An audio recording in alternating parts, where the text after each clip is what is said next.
Boa noite, queridos. Sejam mais uma vez bem-vindos. Aqui estamos para mais uma edição do Congresso da Terceira Idade, o 14º Congresso da Terceira Idade, Vida Radiante. E nós vamos prestar um culto ao Senhor neste momento. Vamos adorar ao Senhor.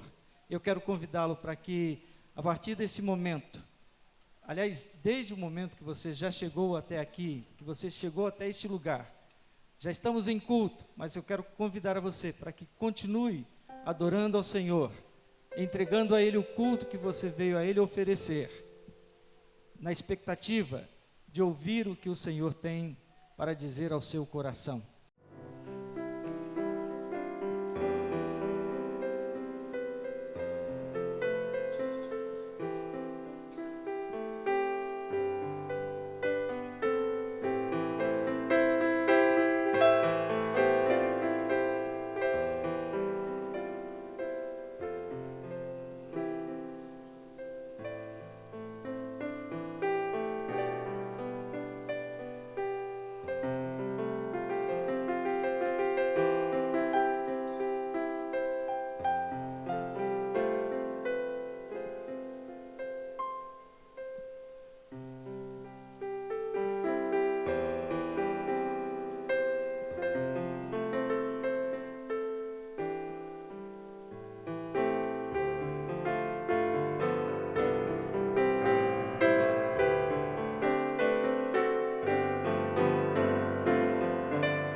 E como temos feito sempre nos congressos, vamos ter um momento do cântico do hino nacional brasileiro. Então eu quero convidá-los para que fiquem em pé e sob a condução instrumental do ministro de música, não é, o Josinei, estaremos cantando o hino nacional brasileiro.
Leremos na carta de Judas, irmão de Jesus, os versículos 20 e 21. Na carta de Paulo aos Efésios, capítulo 2, versículos 4 5 e 6. E novamente na carta de Judas, versículos 24 e 25. Nós faremos a leitura bíblica acompanhando a disposição que vai estar na tela. E nós queremos que você participe, recebendo a orientação, o ensino que a palavra de Deus tem para nós. Vós, porém, amados, edificando-vos na vossa fé santíssima, orando no Espírito Santo, guardai-vos no amor de Deus, esperando a misericórdia de nosso Senhor Jesus Cristo para a vida eterna.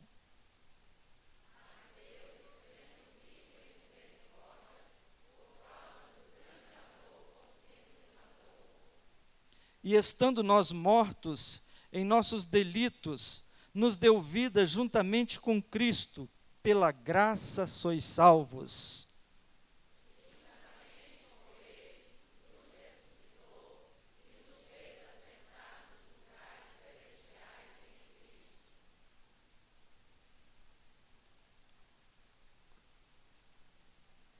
Ora, aquele que é poderoso para vos guardar de tropeços e para vos apresentar com exultação, imaculados diante da sua glória, ao único Deus, nosso Salvador, mediante Jesus Cristo, Senhor nosso, glória, majestade, império e soberania, antes de todas as eras e agora, por todos os séculos. Amém. Que o Senhor aplique em nós a sua palavra. Vamos nos assentar. Nós queremos cumprimentar a todos. Agora, de uma maneira mais específica, amanhã teremos a apresentação das caravanas, teremos a apresentação dos grupos que vieram isoladamente, cada um no seu veículo, né? Conheceremos as igrejas aqui representadas, estaremos conhecendo as pessoas que estão aqui conosco. Mas agora eu quero cumprimentá-los, eu quero dizer da minha alegria, da alegria que temos em rever tantos queridos. Há irmãos e irmãs que estão aqui, com quem temos o prazer de, a cada ano, compartilharmos desses momentos.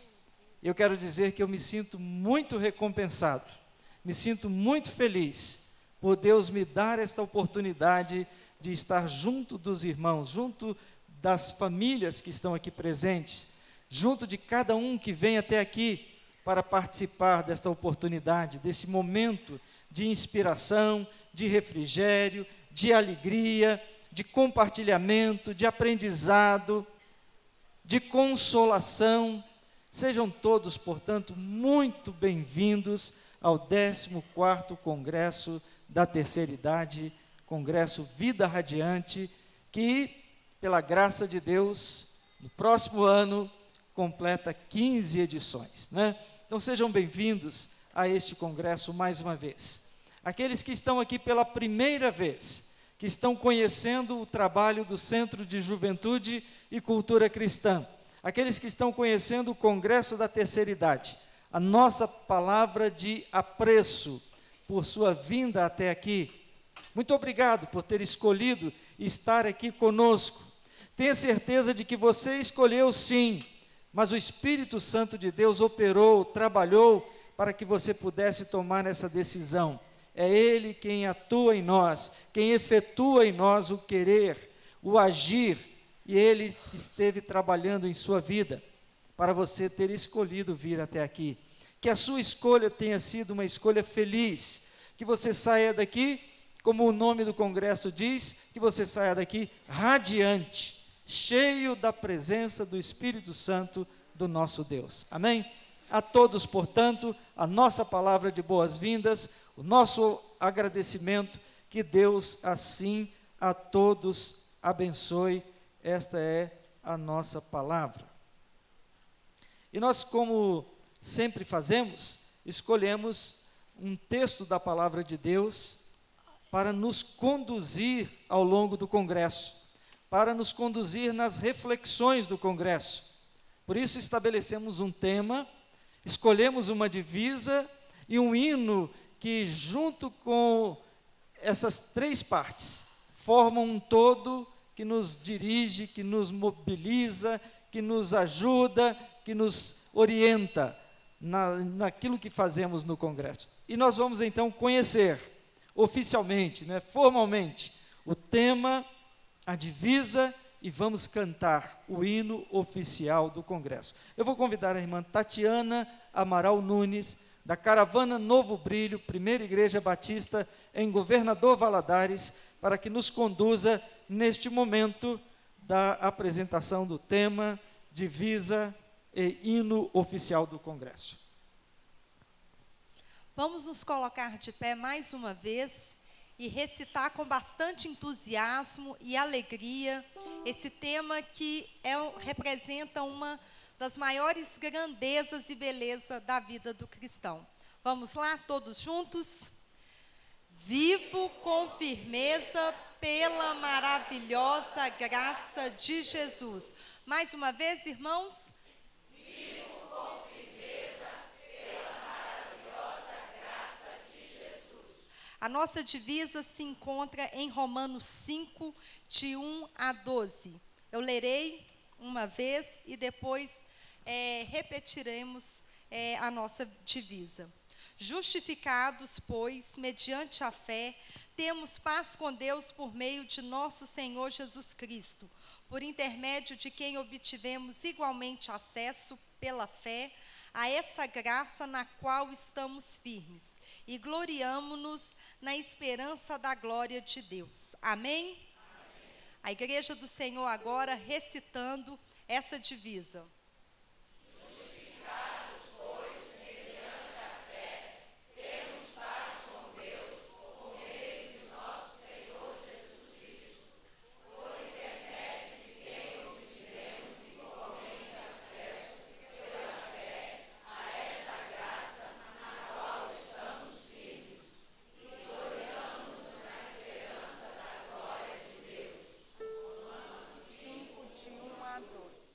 Para quem não conhece esse trabalho, é um trabalho baseado na psicomotricidade, onde nós trabalhamos a atenção, trabalhamos a memória, trabalhamos a coordenação motora, a lateralidade.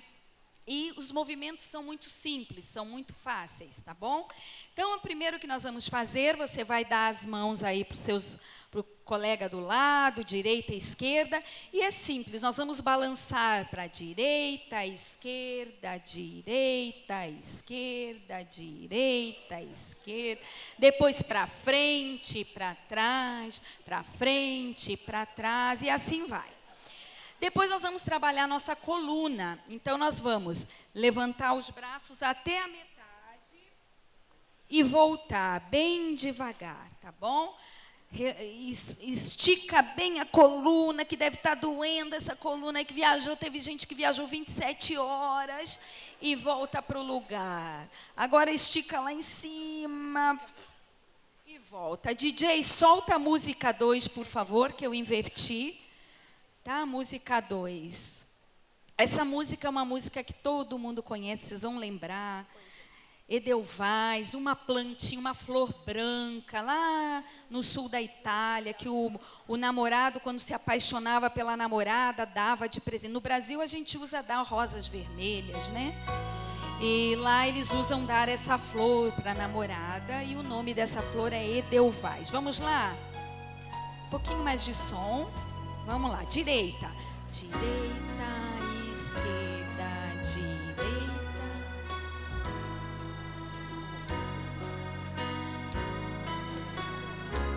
Agora para frente e para trás. Tá bonito.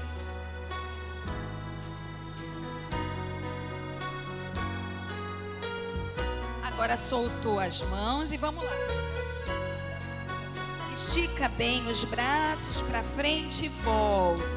Vamos lá. Vai fazer bem para essa coluna. Vamos lá.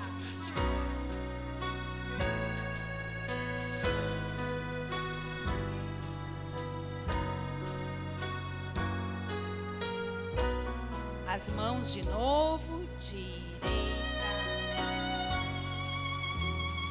Ninguém pode dormir. Ficar de olho bem aberto.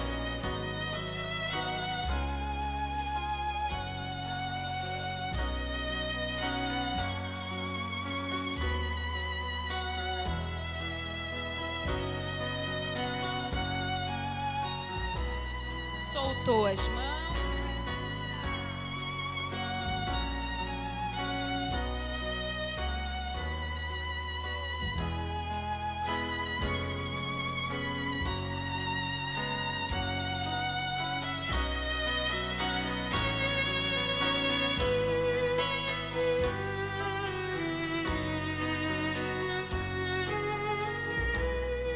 Isso, última vez, caprichado.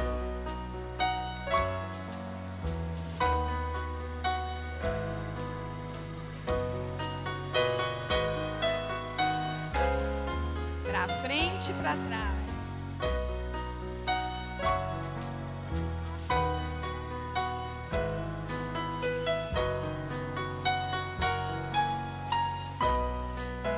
Soltou os braços.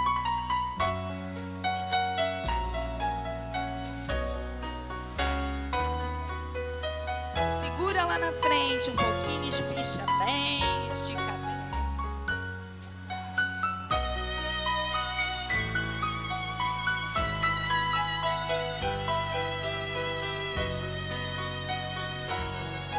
Voltou, muito bem. Ah, mas agora a gente vai ter que ficar de pé, senão a gente vai dormir. O pastor Purinho ali vai falar aqui, né? Vamos ficar um pouquinho só de pé? Vamos lá. E essa música é uma música de boas-vindas, né? Então, nós vamos dar 8 passos no lugar, certo? Ao chegar aqui, neste lugar, encontrei você feliz. Aí, dá a mão para o amigo aí. Com você também, em comunhão, adorando ao Senhor. Fácil, né? Depois, com alegria, cantamos. Com alegria, dançamos. Ou louvamos. Lá na minha igreja a gente substituiu por louvamos, né? Mas não tem problema não. Cantamos ou louvamos, né? O amor de Deus te abençoe. Sou abençoado também. DJ, solta a música 1, que vai ficar mais fácil com a música. Vamos embora. Depois a segunda estrofe, que é ao sair daqui vou levar você dentro do coração, tá bom? Isso, mais som.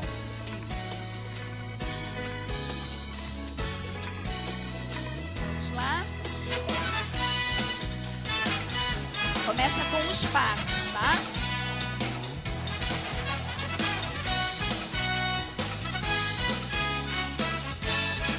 Vamos lá. Ao chegar aqui, neste lugar, encontrei você feliz. Você também. Em comunhão, adoramos ao Senhor. Ao chegar aqui, neste lugar, encontrei você feliz. Canta sorrindo, meu irmão. Com você também, em comunhão, adoramos ao Senhor. Com alegria, cantamos, com alegria, dançamos. No amor de Deus, te abençoei, fui abençoado também. Com alegria, cantamos, com alegria, dançamos. No amor de Deus, te abençoei, fui abençoado também. Só o ombro. Ao sair daqui, Aqui vou levar você dentro do meu coração. Vou ficar também em seu coração, se nós somos Dá a mão aí pro amigo. Ao sair daqui, vou levar você dentro do meu coração. Vou ficar também em seu coração, se nós somos mais irmãos. Com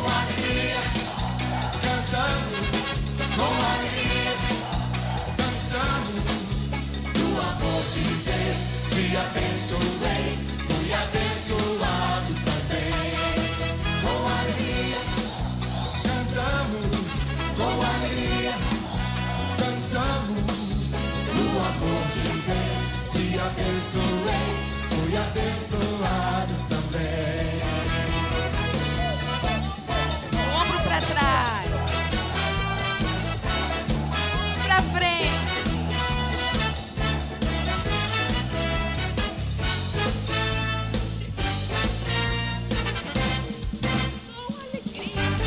Com alegria,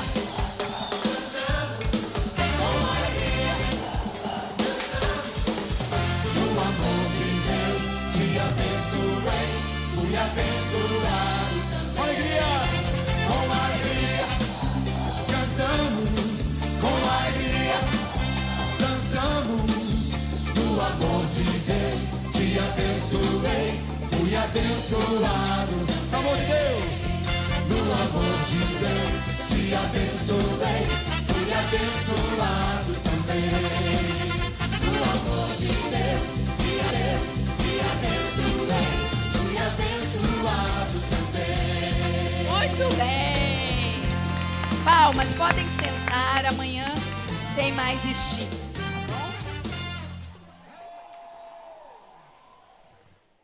E nós vamos, nesse momento, fazer um momento especial aqui no Congresso.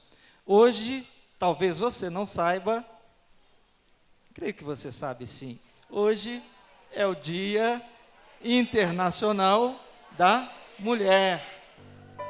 E nós queremos então agradecer ao nosso Deus pela vida das irmãs que estão aqui, pela vida das mulheres lutadoras, pela vida das mulheres que, em grande parte, são responsáveis pela vida da igreja, das igrejas, no Brasil e no mundo, não é? Nós sabemos que elas são maioria em nossas igrejas.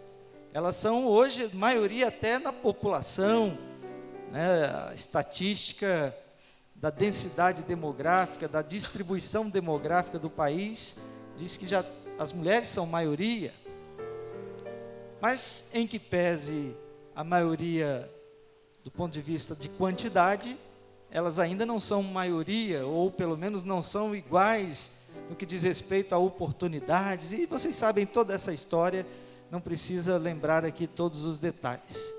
Mas cabe a nós agradecermos a Deus pela vida das mulheres que nos cercam, não é? Creio que alguns ainda têm, pela graça de Deus, as suas mães vivas, não é? Cada um a sua, naturalmente. Outros talvez tenham apenas na lembrança. Alguns têm a esposa. Outros têm filhas. Enfim, as mulheres estão em nossas vidas, né? E elas são instrumentos de Deus para nos abençoar. Então nós vamos nesse momento, reconhecendo o valor e o papel e a importância da mulher, vamos agradecer a Deus. Eu quero convidar para orar nesse momento, agradecendo ao Senhor pelas mulheres e pelo seu dia, na expectativa de que chegue um dia em que não precise ter um dia da mulher, né? Espero que não tenhamos mais, quem sabe, com o crescimento, amadurecimento, talvez não precisemos ter um dia da mulher, seria o ideal, né? Então vamos orar ao nosso Deus. Eu vou convidar a irmã Márcia Kopanichin.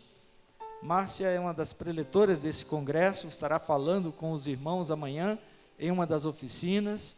É a ministra de Educação Cristã da Primeira Igreja Batista em Jacarepaguá, no Rio de Janeiro, e é também a presidente da União Feminina Missionária da Convenção Batista Carioca. E ela está aqui participando conosco do congresso. E eu acho que ninguém mais apropriado do que ela, do que para orar, agradecendo ao Senhor pelo Dia Internacional da Mulher. Oremos. Ah, Paizinho querido, como é bom estar reunidos nesta noite para louvar e bendizer o Teu nome. E neste momento, quando nós paramos para dizer ao Senhor, muito obrigada pela mulher que marcou a nossa vida, aquela que nos gerou, aquela que nos trouxe ao mundo. E como é bom saber a influência dela no nosso viver.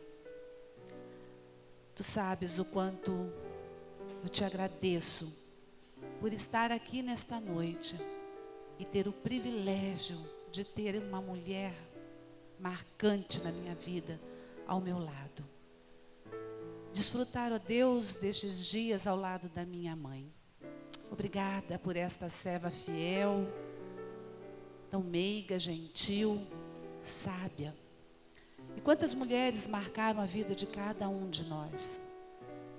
Mães, avós. Quantos estão tendo as suas vidas marcadas pela vida de jovens, adolescentes, meninas, a quem chamam de filha? Abençoa, Senhor, estes relacionamentos para que possamos continuar refletindo a Tua graça e a Tua glória.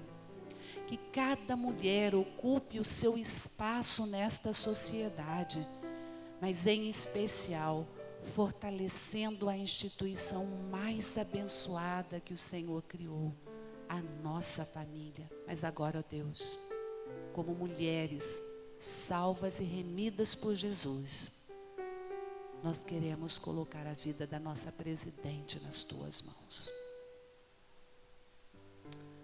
Pastor amado, Salvador Jesus Cristo, acolhe esta mulher, transforma a vida desta mulher, para que ela, sendo alcançada pelo sangue purificador de Jesus Cristo, possa, ó Deus de amor, no tempo ainda que lhe resta, redirecionar as ações do nosso amado país, tão lindo, tão maravilhoso, mas tão sofredor, porque a gestão do nosso país está na mão de uma mulher que não teme ao Senhor. Misericórdia, Senhor, daquela vida por ser vida, por quem Jesus Cristo morreu na cruz do Calvário. Misericórdia daquela vida por ser mulher, por ser mãe, por ser avó. Misericórdia daquela vida por ser a presidente do nosso país. Te louvamos sim por sermos mulheres, mas clamamos sabedoria para que possamos continuar sendo mulheres que reflitam a glória do Senhor Jesus, porque é no nome dele que nós oramos e clamamos. Amém.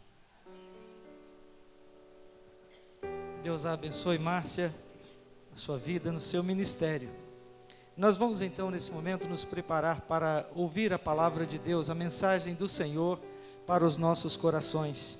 Estaremos cantando o cântico Oferta de Amor. E em seguida, pastor Purim terá a palavra para nos trazer a mensagem de Deus para os nossos corações.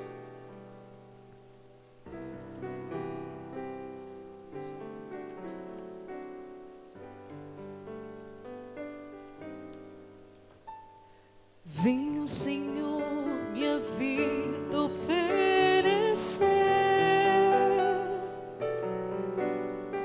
como oferta de amor e sacrifício. Quero minha vida a Ti entregar como oferta viva em Teu altar. Venha, Senhor, venha, Senhor, minha vida oferecer como oferta de amor e sacrifício. Quero minha vida a Ti entregar como oferta viva em Teu altar, pois pra Te adorar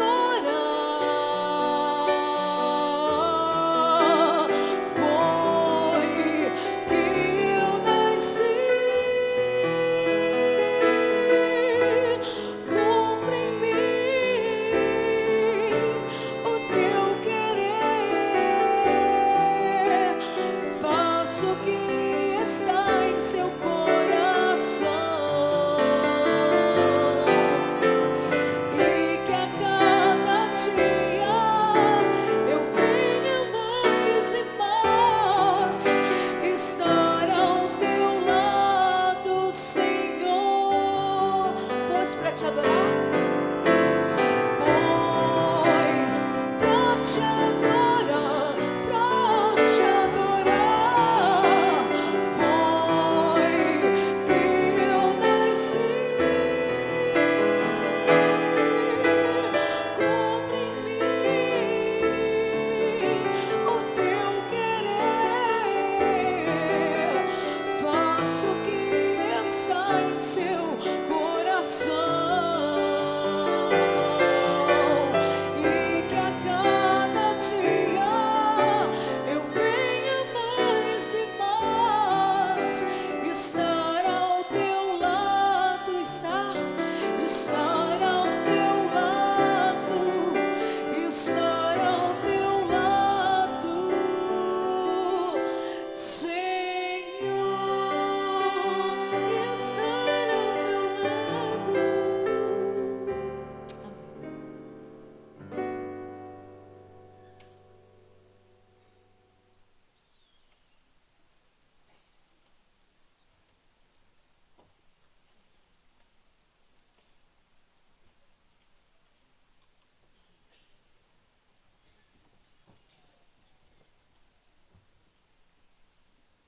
Como disse o pastor João Reinaldo Purim Júnior, é pastor da Igreja Batista do Meier, é um amigo com quem já convivemos há alguns anos, desde os tempos do seminário, não é? Na JBC, me lembro, da Juventude Batista Carioca. Você era adolescente, eu era um bebê, certamente. Ora, bolas. Ele foi meu professor no seminário, e foi uma alegria muito grande ter a oportunidade de tê-lo aqui conosco. O pastor Purim tem sido uma bênção no trabalho da sua igreja ali no Meier. A igreja tem experimentado um momento de crescimento, de renovo, e a igreja tem sido uma bênção, não só para aqueles que ali congregam, não só para o bairro, com iniciativas de testemunho criativas, né? As janelas do Meier no Natal, né? As janelas do Natal no Meier ali foram até objeto de reportagens pela televisão e tudo, tem impactado a sua comunidade. Mas tem sido uma bênção também para a Convenção Batista Carioca, igreja da qual ele está arrolada, né, na Convenção Carioca, mas tem transcendido a isto e chega, por exemplo, até nós aqui no Congresso, quando temos reunidos aqui, pastor Purim, talvez seja bom até para você considerar nas suas palavras. Temos um bom grupo de batistas, é verdade, mas temos presbiterianos, temos aqui gente da Igreja Adventista, temos gente da Igreja Católica, temos gente da Igreja Internacional da Graça, temos gente, deixa eu ver se me lembro, me ajudem aí, que talvez vocês possam. Maranata temos aí, olha só. Amanhã vamos apresentar, né? Mas eu estou só falando daquilo que me vem à mente. Nós temos um grande grupo e a sua palavra vai ser bênção para eles também, tá bom? Deus possa usá-lo para a nossa inspiração. Que a paz e a graça maravilhosa de Jesus esteja conosco nesses dias de vida radiante. Mas que a vida radiante não seja só nesses dias, mas sejam todos os dias da nossa vida, não é? É uma alegria muito grande estar aqui. Não é uma frase meramente clichê, mas eu vinha nutrindo a expectativa de estar aqui com os irmãos com grande alegria. Nossa igreja tem orado por esses dias. Já tem alguns irmãos da nossa igreja aqui, mas a caravana ainda está chegando. É a caravana que ficou presa lá em Guaratinguetá, um pneu do ônibus furou. Essas coisas só acontecem em ônibus de igreja, especialmente da Carioca. Especialmente quando eu estou no meio do negócio, é assim que acontece. Eu lembro disso desde que eu sou criança e já faz muito tempo que isso acontece, não tanto quanto o Gilton, mas já faz bastante tempo. E eu lembro que era tiro e queda. Sair com ônibus de igreja era enguiçar na ida ou na volta. Normalmente é na volta, então os irmãos orem bem pelo ônibus da volta, porque normalmente esse negócio atrapalha a volta. A gente está doido para chegar em casa e às vezes tem uma encrenca no meio da estrada que a gente acaba enrolando para chegar em casa. É bom estar aqui, os irmãos estão vendo aí a minha família linda, de quem eu tenho saudade agora, a Letícia, nossa filha de 12 anos, e a Giane, com quem sou casado há quase 21 anos, bênção do Senhor na minha vida, e pena que não estão conosco, por conta da rotina delas. Letícia já está em provas, o ano já começou, ela já está fazendo provas hoje, tem amanhã de novo, e a Giane, presa no seu trabalho, não pôde estar conosco, não puderam estar conosco nesses dias, mas trago delas o abraço, e os irmãos podem ter certeza que elas estão em casa, agora já devem estar dormindo, mas orando por nós. Antes de dormir, elas oraram por nós aqui, porque lá o negócio começa cedo, e aí a gente bota na cama cedo para o dia render, não é? Então, que Deus abençoe a minha família que está lá, e que nos abençoe aqui também. E tudo tá perfeito, porque eu estava vendo ali, nós estamos aqui movidos pelo Centro de Juventude, então eu não estou preocupado com a idade, porque somos todos jovens, afinal de contas, estamos sendo movidos por um centro de juventude, não é? Então aqui, idade não é problema, até porque se a gente for somar nossas idades, é melhor não somar, não é? E olha, eu digo aqui, eu estava vendo o Stix. Eu estava ali me concentrando um pouquinho, não participei, espero nas outras reuniões participar. Eu estava ali um pouco mais concentrado na palavra, mas estava ali pensando, que deve ser gostoso fazer isso, né? Dar uma esticada mesmo, um negócio para lá, para cá, aquela espreguiçada boa, e vocês estão dando show de bola. Eu fiz 40 anos há 5 anos. Então você pode fazer a conta aí, né? E olha, quando eu fiz 40 anos, tem um negócio no nosso corpo, você sabe, você já passou por isso. Acho que alguém ainda não passou por isso aqui? Olha só. Tá bom, Gilton. Cometeu mais um pecado na sua vida. Acabou de mentir de novo. Tem ali também, uma aqui. Então, temos alguns, pelo menos 3, que ainda não fizeram 40 anos. Eu quero dizer para vocês o seguinte. Vai acontecer, com a graça de Deus, vocês vão chegar lá nos 40 anos. Mas olha, tem um clique que acontece, que no dia seguinte aos meus 40 anos eu tive que ir no ortopedista. Eu dei um jeito na minha lombar. Uma semana depois eu tive que ir no oftalmologista, porque apareceu um negócio, uma miopia, que me atrapalha a leitura, e agora eu tenho que usar óculos. Eu me gabava em casa que eu era o único que não tinha problema de vista. Minhas irmãs usaram óculos desde criança, desde que eu me entendo por gente, meus pais usam óculos, e eu tirava onda, aquela coisa de menino, caçula, eu não preciso de óculos. Foi fazer 40 anos... Vira uma chave na nossa vida que o negócio complica, não é? Eu não consegui mais perder peso. Eu conseguia perder peso com facilidade. É uma luta agora perder peso. E aí a gente fica nessa percepção de que a vida realmente passa. E eu vendo vocês fazerem o que vocês estão fazendo, o ânimo que vocês vieram para cá, a alegria contagiante. Eu estava falando com o líder da nossa caravana, que é o nosso ministro de terceira idade, o irmão Leonardo, e ele estava, não, pastor, a turma aqui está uma bagunça. E eu, cansado no carro, dirigindo, falei, poxa, acho que eu já estou no ônibus com eles, que eu ia estar melhor. Porque eles estavam fazendo gincana, amigo oculto, ensaiando para a apresentação. Estava uma farra. Ninguém está reclamando do horário, devem estar reclamando de fome. Mas do horário, do cansaço, show de bola. Eu fico olhando para vocês e vocês são uma inspiração para mim, de verdade, de coração. Já tem aquele ditado que diz que você só tem 2 possibilidades. Ou você morre cedo ou você fica velho. Como eu não quero morrer cedo, eu quero ficar velho. E não é vergonha nenhuma dizer isso. Não é? Até porque eu já estou me acostumando com a ideia. Com 45 anos, algumas coisas aconteceram na minha vida que eu já estou me acostumando com a ideia. No ano retrasado, eu estava no mercado, e esse negócio de perder peso é coisa de família, né?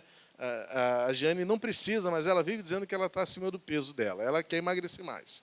E aí, ela sempre faz na lista um monte de coisa diet, uma coisa assim mais natureba. E aí eu peguei um tal de um queijo ralado, que é muito mais caro, mas é o tal do que é melhor para a saúde, que tem menos sódio, coisa e tal, eu não vou fazer propaganda, mas era um salzinho lá, um queijo ralado que ela queria que eu comprasse. Sempre que eu posso, eu não compro ele. Eu compro o que eu gosto, que é um pouquinho mais venenoso. Aí estava assim no carrinho e veio um senhor, eu estava na fila expressa, porque eu tinha pouquinha coisa. Aí o senhor olhou assim e falou assim, esse queijo é bom? Aí eu falei assim, olha, a minha esposa sempre pede para eu comprar porque ele é um pouco mais saudável, ele tem menos sódio. Ele olhou para mim e falou assim, mas na nossa idade é importante a gente comprar um sal assim. Eu olhei para ele, moço, quantos anos o senhor acha que eu tenho? Na nossa idade não, pera lá. Devagar com andor. Aí eu falei, senhor, você acha que eu tenho quantos anos? Aí ele olhou assim, por quê? Não, estou só perguntando, porque agora eu fiquei preocupado. Eu tenho 44 anos, na época, foi no ano passado. Eu tenho 44 anos. Aí ele, desculpa. Ele não quis dizer que não parece, ele foi muito educado, né? Porque eu li na face dele assim, não parece que tem 44 anos. Eu admito, poucos cabelos brancos, uma cintura, uma circunferência abdominal que caracteriza que assim, o tempo vai passando e você não vai conseguindo mais manter a juventude do Gilton. Assim, como é que você faz, cara? Depois você me conta o segredo. E mais recente, agora no final do ano passado, eu tive uma que foi para mim o ápice. Eu estava entrando no Norte Shopping, eu fui resolver uma coisa da escola da minha filha, e aí foi no dia do idoso. Quando é o dia do idoso? Novembro, né? Setembro? Não é um negócio de novembro também, que é uma outra data oficial? Pois é, eu sei que tem vários, eu sei que houve... Aí, viu outubro. Aí foi outubro, exatamente. Aí eu entrando no shopping, aí tinha uma barraquinha assim do Detran e da Secretaria Municipal de Assistência Social, eu acho, de apoio ao idoso. Aí eu entrei olhando, estava um movimento ali, eu entrei olhando, não entrei para a porta. De repente eu fui abordado por uma senhora aqui, que me pegou pelo braço assim, o senhor já fez o seu cartão de idoso? Ele estava numa campanha para oferecer cartão de estacionamento para idosos. E a senhora, sem fazer cerimônias, ela me parou no meio da minha andança e falou assim, o senhor já fez o seu cartão de idoso? Eu falei, não, senhora, eu ainda não preciso. Daqui a 20 anos eu vou fazer o meu. Desculpa, senhor, desculpa. Eu falei, não, tudo bem. Eu levei na brincadeira, eu não fico... Aliás, dificilmente coisas assim me tiram do sério. Eu não... Graças a Deus, bom humor precisa ser algo que nós levamos para a vida.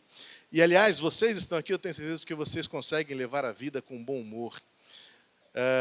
Normalmente, pessoas que não têm este bom humor com a vida não se integram em momentos como este. Não sabem sorrir, não sabem se esticar, não sabem cantar, não sabem levar a vida mais leve. E o que acontece? Acabam morrendo cedo demais. Ou, quando não morrem, matam os outros que estão em volta deles.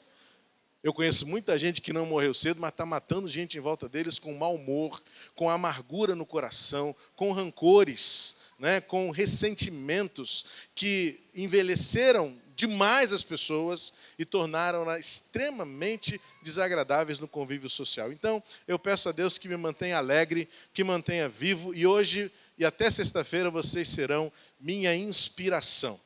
Tá? Até porque com vocês eu vou me obrigar a acordar cedo. Que não é uma coisa muito boa que eu gosto de fazer, mas tem que fazer todo dia. Eu falei assim, essa semana eu vou descansar, Gilton. Gilton me deu uma agenda boa, eu vou falar 3 vezes para os irmãos, e eu falei assim, lá eu vou descansar, vou poder colocar meu corpo em ordem em termos de cansaço. Eu tenho vindo numa maratona muito intensa, e todo dia, 10 para as 6 da manhã, eu toco meu despertador, vou lá, chamo a minha filha, boto ela para o banho, eu vou me arrumar para levá-la lá para baixo, depois o dia começa, direto. Falei, agora, essa semana, eu vou poder dormir até mais tarde. Quando eu chego aqui, o horário dos irmãos, os irmãos gostam de acordar cedo, né? 6h30, culto matutino de oração. E eu venho, porque se eu não vier, tem uma caravana da minha igreja vindo aí. Cadê o pastor Valdomiro? Pastor Valdomiro, cadê o irmão? Me levanta a mãozinha. Já subiu? Doutor Sidney? Não, acho que estão lá embaixo ainda. Pastor Valdomiro é membro de minha igreja. Ele é um exemplo. Tem 90 anos, acho que vai fazer 91. É isso aí, 94. Esse homem vai para a academia com a esposa. Esse homem vai para o consultório do filho, dá atendimento lá, junto com o filho. Ele fica ajudando a esposa na secretaria do consultório do filho. E ele, toda terça-feira da semana, ele acorda, sei lá que horas, e 6h30 da manhã está lá no culto de oração que os diáconos dirigem lá na nossa igreja toda terça-feira. E ele está aqui. Se eu não vier para o culto de oração, eu estou frito. Então, amanhã de manhã, a gente tem que estar aqui junto e a gente vai orar junto com o pastor Djalmir, 6h30 da manhã. Tudo bem. Eu vou me inspirar nos irmãos, os irmãos vão me abençoar. E eu achei que eu fosse dormir até mais tarde essa semana. Não vou dormir até mais tarde. Eu vou acordar cedinho com vocês, porque vocês já estão me constrangendo no positivo, me estimulando, me encorajando. Maravilhosa graça de Jesus. vivo fortalecido, vivo confiante, vivo firme, porque a graça de Jesus me sustenta. Que tema maravilhoso. Uma frase do hino épico das nossas igrejas.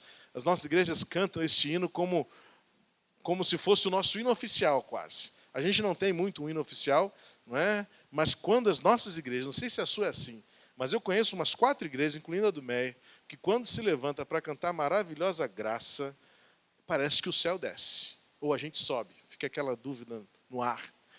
Porque é a expressão mais genuína que temos da razão da nossa existência. Porque a gente vive, e só vive, porque tem algo no universo revelado por Jesus, chamado graça de Deus. E eu quero, nessas 3 oportunidades que teremos de nos encontrarmos neste auditório, de refletir sobre o que esta graça é poderosa para fazer na nossa vida. E nesta noite eu quero usar como exemplo, como personagem, não sei se é possível, pastor Gilton, um copinho d'água para mim? A boca vai secando aqui, depois de tanta comida que a gente comeu, depois de tanto doce. Aliás, gente, cuidado, hein? Eu vi aquela mesa de doces lá, eu conheço esse hotel de outros congressos que eu vim aqui. Esse hotel é perigosíssimo. Se você está vindo aqui pela primeira vez, o perigo desse hotel não é só se perder nos corredores, nos elevadores, não. Aquela mesa de doce lá só vai piorar até sexta-feira.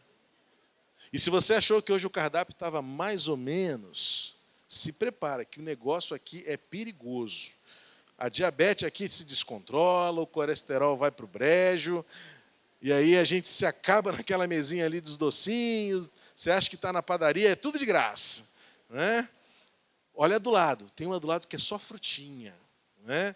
E achei interessante, eu não sei se foi o pedido do pastor Gilton, alguma coisa assim ou que o hotel percebeu, nos outros eventos que eu venho aqui, não tem aquela mesa bonita de saladas não, viu? Acho que tem um negócio meio assim, já que é da terceira idade, vamos dar uma caprichada aqui para... E aí eu vi umas irmãzinhas passando do meu lado com um prato cheio de salada, eu escondi o meu cheio de estrogonofe com batata frita, eu orei em cima deles, Senhor, não deixa que elas vejam para não passar vergonha, porque vocês estão me dando um exemplo e eu estou dando um péssimo exemplo. Mas isso vai dar um jeito. Em nome de Jesus, pela graça de Jesus, não até sexta-feira, vamos deixar para depois. Na semana que vem a gente dá um jeito. Segunda-feira a gente resolve isso. Mas cuidado com aqueles docinhos. Aí a gente come esses docinhos e aí a boca vai ficando seca agora, vai dando uma sede. Eu convido você a abrir a sua Bíblia no Evangelho de João, capítulo 21. Eu quero usar como base desta reflexão um cara tão contraditório quanto eu e você. Um cara tão gente, tão carne e osso quanto eu e você. O nome dele é Pedro. E você conhece bem a história de Pedro. Eu quero dizer uma coisa que, como a gente sabe a história toda, a gente conhece o fim da história, a gente olha para a história de Pedro e a gente tem uma certa arrogância evangélica, vamos colocar assim, porque é uma coisa do nosso tempo, uma vez que a gente já sabe o final da história, de olhar para Pedro e dizer assim, Pedro, que papelão, hein, cara? Você negou que conhecia Jesus. Eu não sei se você já teve atitude, mas eu já tive essa atitude muitas vezes, quando eu vinha desenvolvendo a minha fé e o meu conhecimento do Evangelho, eu cheguei a olhar para Pedro e falar assim, que papelão, hein, Pedro? Você andou com o cara, você conhecia o nosso amigo, você ouviu dele as palavras, você viu os milagres, e você teve a audácia de dizer que não conhecia, cara. E aí, quando eu fui amadurecendo a minha experiência, quando eu fui sendo alcançado por esta graça, eu fui vendo quantas vezes eu fiz igualzinho Pedro na minha vida. E eu não tenho direito nenhum de olhar para Pedro e apontar para ele assim, Pedro, que papelão que você fez. Porque muitas vezes eu continuo fazendo o mesmo papelão. E é quando então eu olho para Pedro e vejo o milagre da graça, o milagre do amor de Jesus por ele, dando a ele uma chance que eu também preciso. A chance que você também carece para experimentar o pleno de Deus. E este pleno de Deus se revela na vida de Pedro, lá no Evangelho de João, no capítulo 21, no finalzinho da história dos Evangelhos. Quando Jesus, depois de ressurreto, nas suas últimas aparições aos seus discípulos, ele tem uma experiência e permite a Pedro conhecê-lo mais, melhor, eu até diria em definitivo, porque a partir daí a história de Pedro nunca mais foi a mesma. Eu digo que a história de Pedro mudou neste encontro. Não foi nem lá no átrio da casa de Pilatos. Não foi lá diante do sumo sacerdote. Não foi lá no momento do choro. Foi aqui. Quando ele ouviu de Jesus o que significa viver firme pela graça de Jesus. Vamos ler o capítulo 21 para entender bem esse contexto. Diz assim, João 21, a partir do versículo 1. Depois disso, Jesus apareceu novamente aos seus discípulos à margem do mar de Tiberíades. Foi assim, estavam juntos Simão Pedro, Tomé, chamado Dídimo, Natanael de Caná da Galileia e os filhos de Zebedeu e 2 outros discípulos. Vou pescar, disse-lhe Simão Pedro. E eles disseram, nós vamos com você. Eles foram e entraram no barco, mas naquela noite não pegaram nada. Ao amanhecer, Jesus estava na praia, mas os discípulos não o reconheceram. Ele lhes perguntou, filhos, vocês têm algo para comer? Eles responderam que não. Ele disse, lancem a rede do lado direito do barco e vocês encontrarão. Eles a lançaram e não conseguiam recolher a rede, tal era a quantidade de peixes. O discípulo a quem Jesus amava disse a Pedro, é o Senhor. Simão Pedro, ouvindo-o dizer, vestiu a capa, pois a havia tirado, e lançou-se ao mar. Os outros discípulos vieram no barco, arrastando a rede cheia de peixes, pois estavam apenas a cerca de 90 metros da praia. Quando desembarcaram, viram ali uma fogueira, peixes sobre brasas e um pouco de pão. Disse-lhe Jesus, tragam alguns dos peixes que acabaram de pescar. Simão Pedro entrou no barco e arrastou a rede para a praia. Ela estava cheia, tinha 153 grandes peixes. Embora houvesse tantos peixes, a rede não se rompeu. Jesus lhes disse, venham comer. Nenhum dos discípulos tinha coragem de lhe perguntar, quem és tu? Sabiam que era o Senhor. Jesus aproximou-se, tomou o pão e o deu a eles, fazendo o mesmo com o peixe. Esta foi a 3ª vez que Jesus apareceu aos seus discípulos, depois que ressuscitou dos mortos. Depois de comerem, Jesus perguntou a Simão Pedro, Simão, filho de João, você me ama mais do que esses? Disse ele, sim, Senhor, tu sabes que te amo. Disse Jesus, cuide dos meus cordeiros. Novamente Jesus disse, Simão, filho de João, você me ama? Ele respondeu, sim, Senhor, tu sabes que te amo. Disse Jesus, pastorei as minhas ovelhas. Pela 3ª vez ele lhes disse, Simão, filho de João, você me ama? Pedro ficou magoado por Jesus ter lhe perguntado pela 3ª vez, você me ama? Ele disse, Senhor, tu sabes todas as coisas e sabes que te amo. Disse-lhe Jesus, cuide das minhas ovelhas. Digo-lhe a verdade, quando você era mais jovem, vestia-se e ia para onde queria, mas quando for velho, estenderá as mãos e outra pessoa o vestirá e o levará para onde você não deseja ir. Jesus disse isso para indicar o tipo de morte com a qual Pedro iria glorificar a Deus. E então lhe disse, siga-me. Nós não temos as informações precisas e exatas de como a maioria dos apóstolos morreu. A gente tem informações pela tradição do cristianismo, mas a Bíblia não faz questão de registrar historicamente como eles morreram. Mas eu percebo aqui que a graça de Jesus se manifestou na vida de Pedro, dando a ele uma nova chance. Uma chance duradoura. Uma chance longínqua.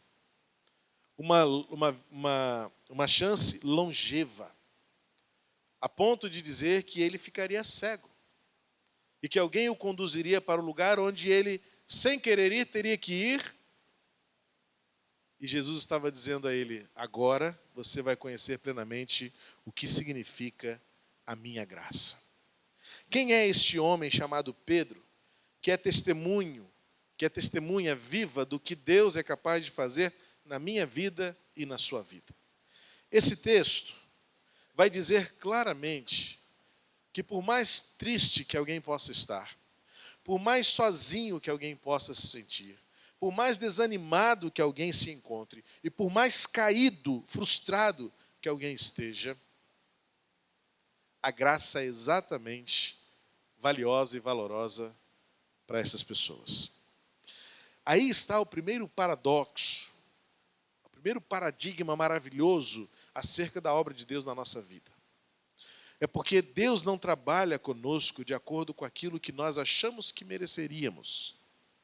E parece que muitos de nós ainda não aprendemos a viver a graça, que é exatamente estar pronto para receber aquilo que a gente não merece e dar aos outros aquilo que ele também não merece. Eu não sei se você conhece uma historinha bem antiga que se conta para ilustrar o que significa graça na nossa vida e também misericórdia. Disse que uma criança desobedeceu seu pai, fez uma terrível malcriação, e o pai colocou-o de castigo e disse: você vai ficar de castigo no seu quarto até o final do dia. E só sairá daí quando eu disser. E deixou bem claro: não sairá do seu quarto até que eu decida. E você, em princípio, ficará aí até o final do dia. Passaram-se alguns momentos e o pai apareceu na porta daquele quarto e disse: filho, você já compreendeu o que você fez com seu pai? O quanto você me entristeceu? Sim, pai, eu entendi. Você vai fazer isso de novo, filho? Pai, o quanto eu puder evitar, eu farei. Eu não quero mais fazer isso. Então pode sair do castigo. Diz que o menino levou um espanto. Pai, mas você não falou que o castigo era até o final do dia, bem tarde da noite? E eu disse o pai para o filho: sim, filho, eu quero ensinar para você com essa minha atitude o que é a misericórdia de Deus para nós. Misericórdia é reduzir a pena. Misericórdia é quando você não recebe tudo aquilo que a pena mereceria dar a você. Eu combinei com você que seria até o final do dia, mas por misericórdia eu estou tirando você do castigo antes da hora. O menino voltou para sua brincadeira, mais alguns minutos o pai se aproximou dele e disse: filho, vamos tomar um sorvete comigo na esquina? Aí o filho olhou mais arregalado e disse: agora eu não estou entendendo mais nada, pai. Eu estava de castigo agora há pouco, você reduziu o meu castigo e agora me chama para tomar sorvete? Isso é pegadinha? O pai disse: não, filho, eu agora quero mostrar para você o que significa a graça. De fato, você não mereceria, porque você me entristeceu, mas eu amo você. E por amar você, eu quero dar a você, ainda que você não mereça, o que manifesta o meu amor por você. Vamos tomar um sorvete bem gelado. É mais ou menos isso, de uma forma bem lúdica, o que significa viver fortalecido, viver firme pela maravilhosa graça de Jesus. É quando a misericórdia de Deus, que trabalha evidentemente junto com a aplicação da justiça de Deus, opera em nosso favor para revelar o amor de Deus por nós e a sua graça para nos oferecer e nos dar aquilo que nós nunca, de forma nenhuma, mereceríamos. E é o que acontece com Pedro nessa experiência que tem com Jesus. Vemos Pedro em 3 momentos aqui importantes para a gente compreender o valor da graça na nossa vida. O milagre que a graça opera para todos nós. Talvez você hoje esteja como Pedro no seu primeiro momento aqui desta narrativa. Encontramos Pedro declarando para os seus colegas: vou pescar. Você consegue captar a profundidade do drama que Pedro estava vivendo aqui? Onde Jesus encontrou Pedro? Você lembra da história? No início dos evangelhos? O que Pedro estava fazendo quando Jesus encontrou com ele? Pescando. E o que Jesus disse para ele? Vou fazer de você pescador de homens. Jesus havia sido crucificado, Jesus havia ressuscitado, mas ainda não estava claro para a visão de Pedro e dos outros discípulos o que isso significava na vida deles. E agora a atitude de Pedro revela um coração frustrado, porque era uma atitude de dizer: vou voltar ao que eu fazia antes. Não deu certo. Os planos que eu entendi que Deus tinha para mim não deram certo. Encontramos aqui um discípulo frustrado com as promessas que lhe foram dadas. Encontramos aqui um discípulo desanimado, envergonhado. Valeu a pena andar 3 anos com este homem, aprendendo e vendo ele fazendo maravilhas, e agora estamos aqui sentados na praia, olhando para o mar, sem saber o que fazer? Está diante de nós um homem desistindo, cansado, frustrado e pior, contaminando as pessoas à sua volta.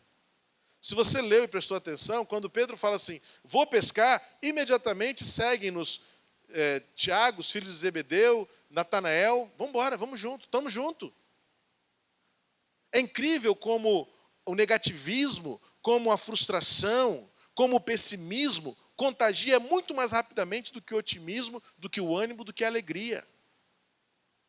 É impressionante quando o cansaço, quando percebemos que o cansaço arrebanha muito mais pessoas e muito mais rapidamente do que o chamado para fazer alguma coisa boa. Talvez se Pedro estivesse ali refletindo, não, pessoal, vamos esperar mais um pouco, ele logo viu, não, que isso, esperamos demais. O primeiro momento de Pedro aqui se assemelha ao que muitas vezes eu e você sentimos diante da nossa vocação, diante do nosso ministério, diante da vida, diante da família, diante dos nossos planos, diante das circunstâncias, quando muitas vezes somos inundados, é uma pressão avassaladora que vem e destrói tudo, e aí de repente você se vê sozinho na beira da praia, olhando para o nada e dizendo assim, e agora? É quando então, normalmente pensamos em desistir. O cansaço, a frustração, a tristeza, talvez a vergonha, levaram Pedro a olhar para o horizonte e dizer assim, eu não tenho mais nenhuma possibilidade, porque não está claro o que vai ser daqui para frente, vou voltar a pescar. Vou pescar, representava aqui, era a expressão profunda de um homem desistindo dos planos que ele um dia conheceu da parte de Deus para ele. Mas Deus ainda tinha algo mais. E é quando então começa a aparecer os sinais da graça de Deus na vida deste homem. Você leu o texto e viu que naquele lugar chegou alguém especial. É interessante que a graça, ela nos deixa, é como se nos desse uma corda para ver até onde nós podemos ir. Jesus apareceu na praia, ninguém os reconheceu. E o que Jesus Cristo faz? Você quer pescar, Pedro? Então vai lá, pesca. Mas eles falam assim, mas nós já estamos tentando e não estamos conseguindo. Não, mas dessa vez faz o seguinte, joga do lado direito. E eles obedeceram àquela voz. Eu vejo aqui o milagre da graça aparecendo, quando Jesus permite a eles darem o próximo passo, para que eles pudessem experimentar e verem o que só Jesus é poderoso para fazer.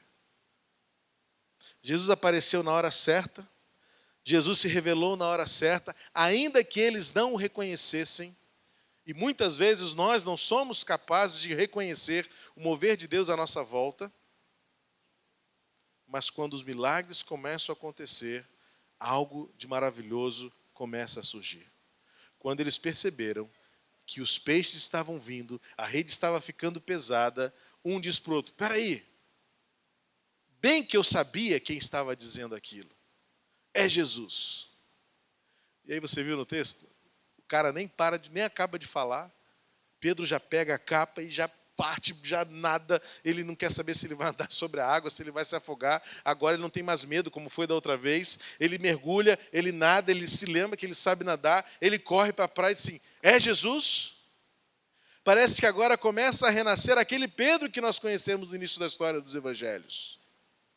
Começa agora, diante da esperança, a renascer aquele homem impetuoso, aquele homem que tinha uma coragem acima da média dos outros, mas mostra um homem que, lançando-se ao mar, revela toda a sua profunda necessidade de ter mais de Jesus. É como se Pedro dissesse, não, agora eu não vou perder essa chance. Eu não vou perder essa oportunidade. Ele está entre nós, se for ele mesmo eu quero ir lá ver. E ele então lança-se no mar. Ele se joga na água.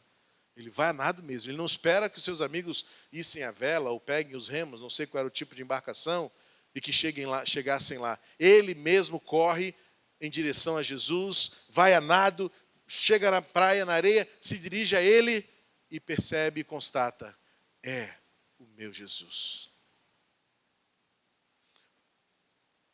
Ao menor sinal de esperança, Pedro não pensa duas vezes em ir ao encontro da graça. Quantas vezes, meus queridos, nós também cansados, frustrados, muitas vezes sentados no limite das nossas capacidades, como Pedro estava com seus outros discípulos sentados na beira da praia, pensando, e agora o que vai ser de nós?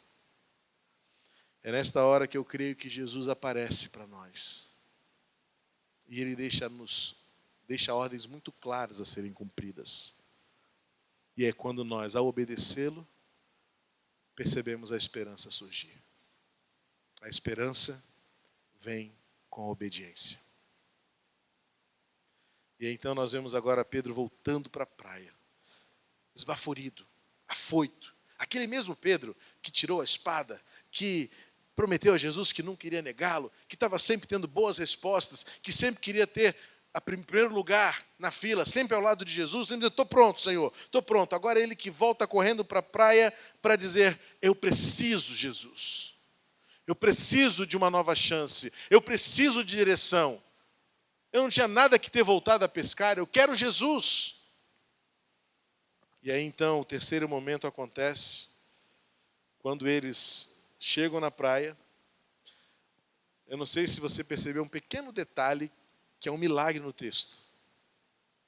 Quando eles chegam na praia, o que já tinha em cima do fogo? Peixe. Só que os pescadores não tinham chegado ainda. Jesus já tinha feito um milagre ali. E outra coisa, eu amo Jesus por tudo que Ele é, mas mais ainda porque foi Ele que inventou esse negócio de brasa, churrasquinho na brasa, só Jesus mesmo. E pãozinho na brasa, aquele negócio de pão com alho, Jesus que inventou, está aqui. Ele acendeu a brasa, botou o peixinho na brasa e ainda tinha um pãozinho lá. Provavelmente ele botou maionese com alho e manteiga, para o negócio ficar bom. Eu amo Jesus, Ele é meu mestre. E aí você pode perceber, quando eles chegam, Jesus já tinha preparado a refeição. Jesus já tinha preparado a mesa. Jesus era o gênio da hospitalidade. Jesus é o mestre do acolhimento. Jesus é a revelação plena do amor. E antes que eles chegassem para reconhecê-lo de perto, Jesus já os tinha reconhecido, já os tinha amado plenamente e tinha ali já um foguinho no chão e olhou para eles assim, está pronto já? Sentem-se, vamos comer.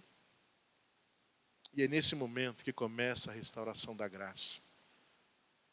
Porque Jesus podia ter aproveitado aquele momento e dizer, Pedro, vem cá, vamos conversar um pouquinho aqui, Pedro. Temos umas contas para acertar. Pedro, você fez isso, você fez aquilo. Ó, Pedro, você me prometeu que nunca ia me negar, vacilou. Pedro, você usou com violência contra o soldado romano. Eu tive que fazer um milagre ali na presença de todo mundo. Eu não queria, não precisava, mas você me obrigou àquilo. Pedro, levei você para orar comigo, Pedro. Você não orou, você ficou dormindo, cara. Fez igual o pastor Purim queria ficar fazendo todo dia de manhã. Acorda para orar, rapaz. E Jesus podia enumerar para Pedro assim, ó, Pedro, você fez isso, fez aquilo outro. Mas Jesus não faz isso. Jesus olha para Pedro e fala assim, Pedro, está preparado, Pedro? Porque agora é que a nossa história começa de verdade. A graça inaugura um novo tempo na vida daqueles que amam a Jesus. E então Jesus pergunta para Pedro, Pedro, então você me ama? Parece que a nossa tentação, como homens e mulheres, pais, avós, era hora de chegar e dizer, Pedro, senta aqui, vem cá, vamos ter uma conversinha, Pedro. e ajustar os ponteiros, ter uma DR, como a gente diz. Jesus não faz isso. Por isso é graça. Porque já esqueceu, já apagou. A graça olha para frente. A graça olha para Pedro e não o acusa mais, não o condena mais. Já basta o que Pedro por si só já sentia de remorso, de tristeza, de frustração. A graça não põe o dedo na ferida. A graça não precisa mexer no machucado para curá-lo. Quando eu tinha 9 anos, eu queimei minhas pernas. Quem é amiga da mamãe aqui se lembra disso, né, irmã Heloísa? Tinha 9 anos, talvez algumas outras pessoas aí, pessoal da segunda linha uma, que eram muito amigos da mamãe. Eu dei um susto na minha mãe, que eu quase morri com 9 anos. Eu brincando com álcool em casa, eu queimei minhas 2 pernas. E eu tive risco de morrer mesmo. Os médicos, depois que a coisa estava mais calma, eu fiquei 46 dias internado, tive que passar por uma cirurgia de enxerto. E os médicos disseram para minha mãe depois, quando a coisa está mais calma, assim, olha, mãe, o seu Juninho quase morreu. Porque ainda mais na época eu não tinha, eu não sou assim da idade do Gilton, mas na minha época já não tinha tantos recursos. E eu corri risco de morrer. E eu me lembro bem que aquelas marcas, eu trago elas até hoje nas minhas pernas. Volte e meia eu tenho que explicar, quando eu ando de bermuda eu tenho que dizer. Ontem mesmo eu fui a um podólogo, e aí a podóloga disse, ué, você já fez depilação? Eu falei, não, isso é uma cicatriz de cirurgia. Toda vez eu tenho que explicar. E é uma forma de dar um testemunho também. Mas eu me lembro, irmãos, que a coisa mais dolorosa de um tratamento de queimadura é exatamente o tratamento. Porque as técnicas para que uma queimadura não deixe cicatrizes grosseiras, como normalmente a gente vê aqueles queloides, é você todo dia, com uma gaze, não é algodão, gaze, raspar a ferida e tirar toda a carne que está morrendo.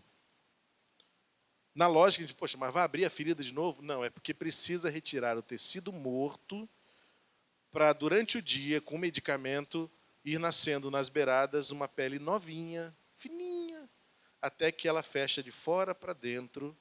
Porque se você não fizer isso, ficam aqueles queloides que ficavam antigamente. Você deve conhecer muitas pessoas que têm marcas de queimaduras grosseiras, aqueles queloides muito grandes. As minhas pernas não têm esses queloides, mas têm as cicatrizes, têm marcas ali. Eu lembro que o horário mais terrível era o horário do banho, porque era o momento quando nós gritávamos. Era uma coisa de horror. Era uma coisa de horror. E que bom que a graça não precisa fazer isso comigo de novo. A graça não me faz chorar. A graça não me faz lembrar os meus pecados. É o que Jesus fez aqui com Pedro. Jesus não tem uma conversa com Pedro para dizer, Pedro, você fez isso no passado. Você está me devendo isso, Pedro. Você falou assim. Você me prometeu e não cumpriu. O terceiro momento de Pedro é quando o recomeço acontece e Pedro apenas diz para ele assim, você está disposto a ir em frente? E Jesus então pergunta para ele 3 vezes, tu me amas? Eu preciso fazer um parênteses aqui importante nessa questão do tu me amas, porque preciso ser o mais didático possível e talvez vai ficar não quero deixar dúvidas, mas você já viu vários debates sobre o amas-me. De fato, no Novo Testamento, em João, a gente encontra Jesus perguntando as 2 primeiras vezes usando o verbo agapau, que é o amor perfeito. E Pedro só responde com filéu. Ou seja, no grego é como se Pedro estivesse respondendo num amor mediano, um amor fraterno. E Jesus teria perguntado a ele o amor perfeito, o amor inteiro, o amor íntegro. E só na terceira pergunta, Jesus pergunta então o filéu, o amor fraternal, e Pedro então finalmente responde com a mesma declaração filéu. E aí então tem mais teses sobre isso, o que isso significa. Só que eu precisava fazer uma coisa para você. Isso para mim não é tão importante. Sabe por quê? Espero não dar um nó na sua cabeça agora. É porque Jesus não falava grego. João escreveu em grego porque ele precisava que o evangelho fosse descrito, fosse alcançado em toda a civilização grega da época. Mas Jesus falava aramaico. E no aramaico não existe o verbo ágape, o verbo filéu e o verbo eros, que seria outra palavra mais comum para o amor. No aramaico é amor, amor. E aí então o problema teológico fica meio sério aqui, porque a gente costuma explicar por que Jesus perguntou 2, 3 vezes, e aí as palavras diferentes dariam um significado de que Jesus diminui a sua expectativa para não esperar demais de Pedro, então se contenta com o filéu. Só que o problema é que Jesus não falou, não dialogou com Pedro, certamente em grego. A língua era aramaico. E o grande problema é por que João, então, teria registrado o diálogo de Jesus com Pedro dessa forma. Eu não sei. Esse é um grande debate teológico, exegético, enorme, que os acadêmicos aí gastam anos discutindo sobre isso. Não vai ser agora aqui, até porque nem é o nosso foco. Eu só estou precisando dizer uma coisa para você, o que para mim é essencial. Para mim, a chave desse diálogo de Jesus não é a frase, não é a palavra que Jesus usa. Então, se nós pudermos esquecer isso da exegese do texto, para mim, não importa se é ágape, se é filéu, se teria sido eros, o que não teria sido o caso, evidentemente, isso pouco importa. O que importa para mim é o processo de cura, de restauração, em que Jesus pergunta 3 vezes para conseguir alcançar no coração de Pedro que todas as 3 vezes que ele negou estavam perdoadas. Então é muito mais significativo considerar que Jesus estava revisitando a culpa de Pedro para dizer a ele: Pedro, não há mais dívida,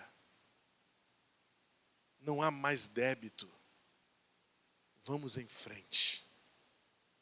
Por isso, então, provavelmente, Jesus perguntou 3 vezes.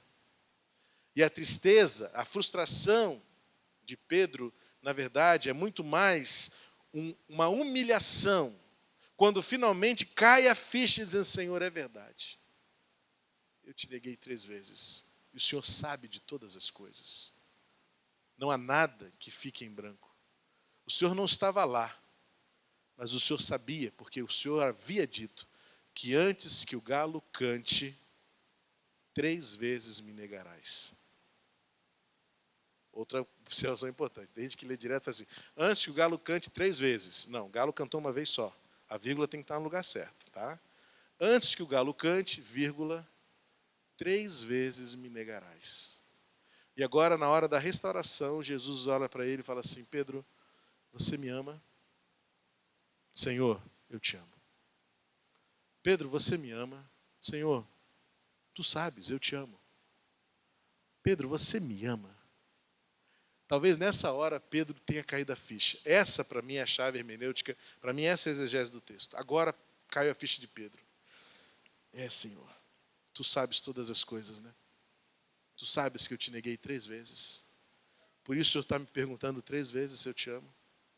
Para ter certeza de que aqui está um novo homem disposto a ir em frente. Senhor, eu te amo.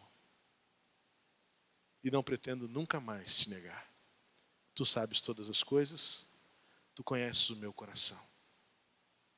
E então, quando Jesus fala para você: então, Pedro, vida longa. Vida longa a você, porque há muito o que ser feito pelas suas mãos. Porque vai chegar um dia em que você estenderá as mãos, outra pessoa te vestirá e levará você para onde você não deseja ir. O seu futuro é longo, é incerto, mas vai valer a pena. A graça nos dá um recomeço quando nós pensamos em desistir, quando nós estamos cansados de lutar, quando nós estamos desistindo de tanto esperar. A graça recupera-nos as forças, a graça nos dá energias para prosseguir, a graça revela o amor de Deus por nós. Isso é graça, irmãos.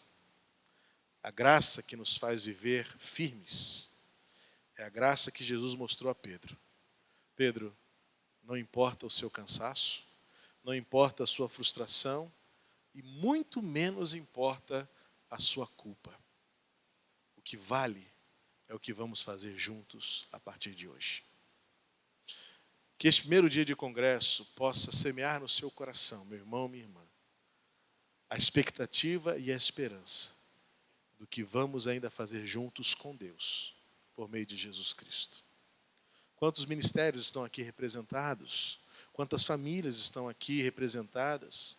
Quantas igrejas inteiras estão aqui na expectativa de que o Senhor vai olhar para vocês e vai vê-los recomeçando? Porque enquanto houver fôlego, não importa a idade, não importa a capacidade, porque tudo virá do Senhor. Foi assim com Pedro. Eu creio que pode ser assim com você, porque eu quero que seja assim comigo. Senhor, Tu sabes todas as coisas. Tu sabes o quanto eu te amo. Se você ama Jesus, permita que Ele tome você pela mão e guie você por um recomeço. Firme nesta graça, que não olha o nosso cansaço, que não olha o nosso ímpeto, mas que nos acolhe, nos recebe com uma refeição tão amorosa e diz assim: temos muito o que fazer ainda. Que Jesus tome você pela mão e lhe revele tudo o que Ele ainda tem a fazer por você, na sua casa, na sua igreja ou no ministério que Deus colocou nas suas mãos. Você pode fechar os seus olhos e abaixar a sua cabeça?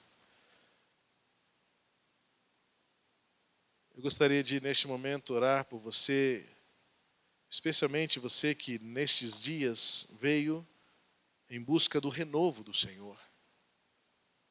Veio para renovar suas forças, veio para renovar sua coragem, veio para renovar o seu conhecimento, veio renovar a sua metodologia, veio renovar o seu ânimo para o trabalho que você tem, o ministério que está em suas mãos.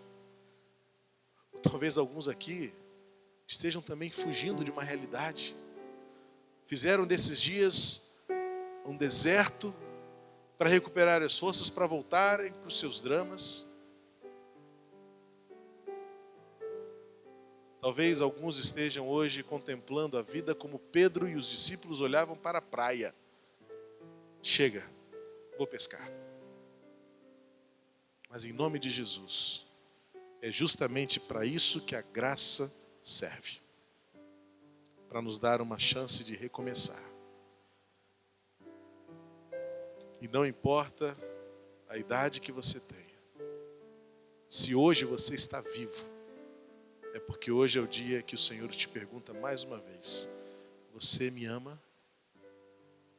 A resposta que Ele quer ouvir da nossa boca é aquela que Ele ouviu pela terceira vez da boca de Pedro. Tu sabes todas as coisas. Isto é adoração. Tu sabes que eu te amo. Isto é entrega. Quando nós adoramos ao Senhor, nós nos entregamos a Ele. E Ele nos usa. E então Jesus diz para Pedro: cuida das minhas ovelhas. Quantas ovelhas de Jesus estão sob o seu cuidado? Muitas. Certamente os que estão dentro da sua casa são ovelhas de Jesus que Ele deu para você cuidar. Além delas, talvez estejam aquelas do ministério que você dirige na sua igreja. Ou talvez aquelas pessoas que apenas estão do seu lado, mas que você sabe, também precisam ser cuidadas por você. E a graça de Jesus nos mantém firmes para podermos ser úteis nas mãos de Jesus, para cuidar das ovelhas que são dele. A graça é o milagre do recomeço. Que esses dias sejam dias de refrigério e também de recomeço. E que Jesus ouça de você: Senhor, Tu sabes todas as coisas. Tu sabes que eu te amo. Nosso Deus e nosso Pai, por Jesus Cristo, o autor, consumador da nossa fé e da nossa esperança, que nos revelou a graça por meio da cruz, do amor, nos tome pela mão e nos guie pela estrada da vida, pelo caminho, nesta jornada de serviço, de obediência, para que vivamos para adorar-te, para obedecer-te. Nós não podemos mentir para ti. De ti nada escondemos. E é por isso que, como Pedro, nós dizemos também: tu sabes todas as coisas. Visita-nos com a tua graça, Senhor, curando-nos do desânimo, do cansaço, da frustração, da vergonha, do desânimo, da desistência. Senhor, supre a nossa carência, a nossa necessidade de termos mais de ti, de estarmos ao teu lado, de sentarmos contigo na beira da praia, na areia, tomarmos uma refeição, comermos um momento de comunhão contigo e termos de ti o ensino, a palavra. Renova as nossas forças, visita-nos no interior e cura-nos, Senhor, ainda que isso possa nos machucar um pouco, como eu aprendi na minha infância, a curar as feridas das queimaduras. Mas sabemos que tu fazes com mão suave, mão doce, mão de amor, que não fere, mas trata as feridas e nos curas, como curaste Pedro. E foste lá e visitaste no coração dele, tiraste a culpa, a autocondenação e disseste: cuida das minhas ovelhas. Chama-nos, Senhor. Renova em nós a força, a alegria e o ânimo do teu serviço, para que a graça nos mantenha firmes